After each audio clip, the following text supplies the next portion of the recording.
From our region to yours, this is AMI Edmonton.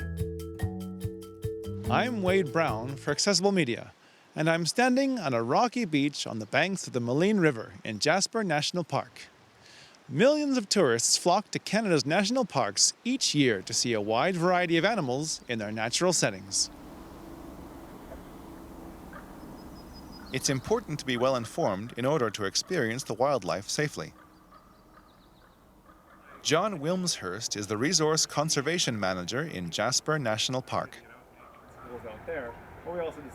He gave me some tips on how everyone, including those who are blind or low vision, can stay safe while communing with nature.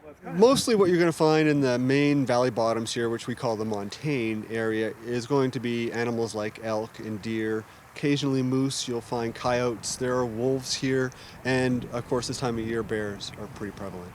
Well, most wildlife is perfectly safe, and part of what we offer here in Jasper National Park for visitors is the opportunity to safely view wildlife. Certainly from black bears and grizzly bears, you should be 3 bus lengths distant. From animals like elk, you should be 1 to 2 bus lengths. We ask people, if they are encountering wildlife on the roadside, to stay in their cars and to view the wildlife through their car windows. That just is the safest situation for both the wildlife and for the people. When you're hiking, what really the principle is that you want to make sure the animal is aware that you are there. And so what we encourage hikers to do is to make a lot of noise. You'll hear a lot of people with bells and things like that when they hike. If you're hiking with a group of people, you should maintain some conversation. John emphasizes that the best way to stay safe around wildlife is to stay a respectful distance away. However, if you do happen to get too close, he describes some audio cues to be aware of. Bears make a whoomphing sound, kind of like a low volume dog bark.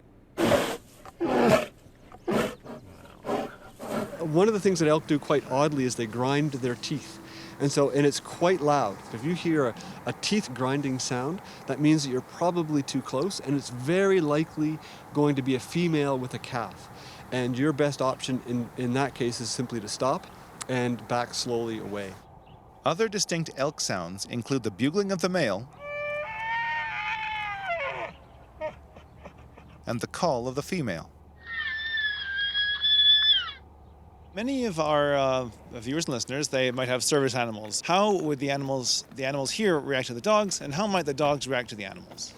Well, there is a regulation in all national parks that all dogs have to be on leash. I assume that the service animals would always be on leash, so at all times in the park. And we actually do have some areas of the park where we don't permit dogs, and that's for caribou conservation purposes. Elk are actually very aggressive towards dogs, and so you have to be very careful with your dog around elk. And so if you know that you're in an area where there's an elk herd, particularly if there are calves there, so if you're in it's the springtime and there's females with calves, then your dog could be in danger.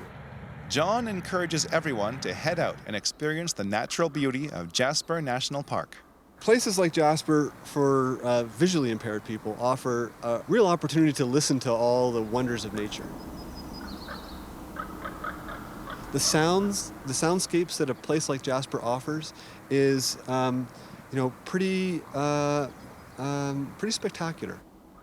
For information about Canada's national parks, including more wildlife safety tips, visit pc.gc.ca.